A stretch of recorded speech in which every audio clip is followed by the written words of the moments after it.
La maison des Cullen, habituellement empreinte d'un calme élégant, était devenue un sanctuaire silencieux, tendu. Les murs résonnaient des pas légers d'Esme, de la respiration retenue de Carlyle, des doigts entrelacés d'Edward qui ne quittaient pas ceux de Bella. Elle reposait sur le canapé renforcé du salon, pâle, le ventre arrondi sous la couverture, les yeux ouverts, calme. Mais derrière ce calme, quelque chose bouillonnait.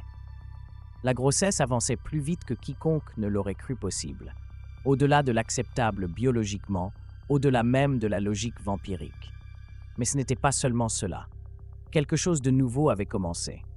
Quelque chose qu'Alice elle-même ne pouvait prévoir. « Je l'ai senti cette nuit », murmura Edward à Carlyle, les sourcils froncés comme jamais. Ce n'était pas juste un mouvement, c'était une image. Carlyle fronça les sourcils, posant une main sur son épaule. Une image, une vision. Pas la mienne, ni celle d'Alice. Elle venait de l'intérieur de Bella. C'était bref, douloureux, la forêt en feu, elle qui pleure. Et une voix, ma voix, mais désespérée. Le silence tomba. Esme arrêta de bouger les mains. Jasper, au fond, tourna la tête. Même Rosalie, toujours concentrée à protéger cette grossesse à tout prix, se tut. « Tu veux dire que le fœtus t'a montré ça ?» demanda Jasper, incrédule. Edward hocha la tête. Et ce n'est pas la seule fois. Chaque nuit, une image, certaine, magnifique. Notre fille dans les bras de Bella, en bonne santé, souriante, riant. Mais d'autres, sa voix se brisa. D'autres me réveillent la gorge nouée. Bella les observait tous en silence. Elle avait les mains posées sur son ventre, comme si elle essayait de calmer depuis l'extérieur ce qui bougeait en elle. À sa façon, elle aussi avait commencé à le ressentir. Non en images, mais en émotions. Des vagues de peur, de tendresse, de tristesse profonde et autre chose de plus difficile à nommer. Une attente. Comme si cette petite créature savait déjà que tout dépendait d'une décision encore non prise. Plus tard, Edward resta seul avec elle. Il s'assit à ses côtés, lui caressant doucement la main. Et si elle n'était pas prête pour ce monde, Bella? Et si elle nous avertissait? Bella ne répondit pas tout de suite. Elle ferma les yeux. Elle sentait chaque cellule de son corps vibrer d'une énergie différente. Elle était épuisée, brisée, mais aussi pleine. Tellement pleine, comme si elle était plus qu'elle-même. « Et si elle l'était » murmura-t-elle. « Et si les visions n'étaient pas des avertissements, mais des options ?» Edward n'y avait pas pensé. Cette nuit-là, alors qu'il s'endormait la tête posée contre son ventre, la vision revint. La prairie fleurie. Bella, humaine, vivante. L'enfant qui court, rieuse, une voix douce, papa. Puis le changement brusque, une tempête, les Cullen dispersés, la maison en ruine, un cri. Edward se réveilla en sursaut, en sueur, haletant même s'il n'en avait pas besoin. Dans un coin du salon, Alice se tenait debout, pâle. « Je l'ai vu », murmura-t-elle. « Juste un instant. Quelque chose d'autre arrive. Quelque chose qui n'est pas notre enfant. » Les yeux d'Edward cherchèrent ceux de Bella, et dans son ventre, le mouvement cessa, comme si la créature en elle avait entendu elle aussi, comme si elle attendait leur décision. Et soudain, l'accouchement cessa d'être une simple étape. Il devint un choix entre futur, entre espoir et destruction possible. Le matin s'est levé avec un silence dense, inhabituel même pour la maison des Cullen. Dehors, la pluie frappait les vitres, comme si le monde insistait pour se faire entendre. À l'intérieur, chacun se déplaçait avec prudence, comme si chaque mot ou geste pouvait faire basculer le destin vers un abîme ou un miracle.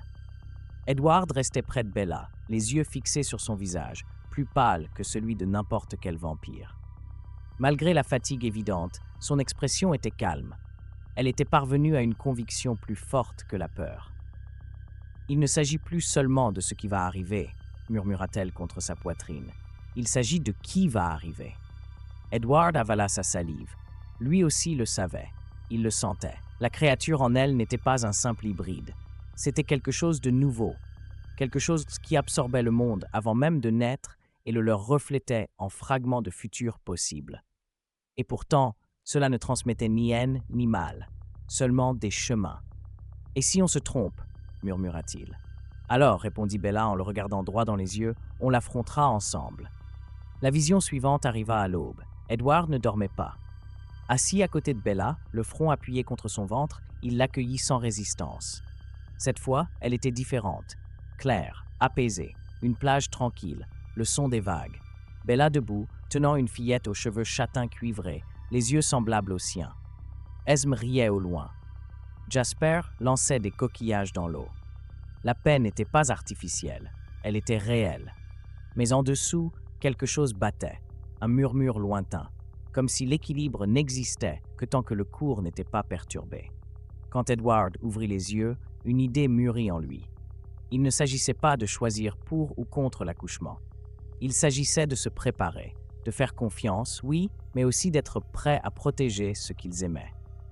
Carlyle activa chaque protocole qu'il avait étudié dans sa vie. Rosalie, malgré les tensions, était là, ferme. Alice ne pouvait rien voir de l'issue, mais elle restait proche au cas où. Jasper tenait le seuil de la porte comme si sa seule présence pouvait apaiser l'univers. Et Edward. Edward ne quitta pas Bella une seule seconde. Quand l'accouchement commença, la maison entière retint son souffle. Ce fut brutal. Bella cria. Son corps encore humain se brisait sous la pression de quelque chose qu'elle ne comprenait pas entièrement. Edward la soutenait, non avec la force d'un vampire, mais avec la détermination d'une âme qui refusait de la laisser seule. Et alors, cela arriva. Les pleurs. Pas ceux d'un monstre, pas un rugissement. Des pleurs, comme une musique, douce, harmonique. Une fille, une peau chaude, des yeux foncés d'abord, mais qui s'éclaircissaient comme s'ils absorbaient la lumière. Renesmee. Bella ne survécut pas en tant qu'humaine. Son cœur s'arrêta quelques secondes plus tard. Mais Edward le savait déjà. Il était prêt. Il la mordit doucement, sans panique, sans précipitation. Pas pour la changer par désespoir, mais pour accomplir le plan qu'ils avaient convenu ensemble. Bella se réveilla quelques jours plus tard, différente, complète. Et alors, ils comprirent. Les visions n'étaient pas des avertissements, c'étaient des choix. Pas sur ce qui allait arriver, mais sur qui ils allaient être après. Des années plus tard, Renesmee courait entre les arbres de Forks, son rire tel des clochettes. Edward et Bella la regardaient depuis le porche, sa main entrelacée à la sienne. « Tu entends encore quelque chose venant d'elle » demanda Bella. Edward secoua la tête avec un sourire doux. « Non, juste les pensées d'une enfant heureuse. » Sans vision, sans ombre, juste le présent.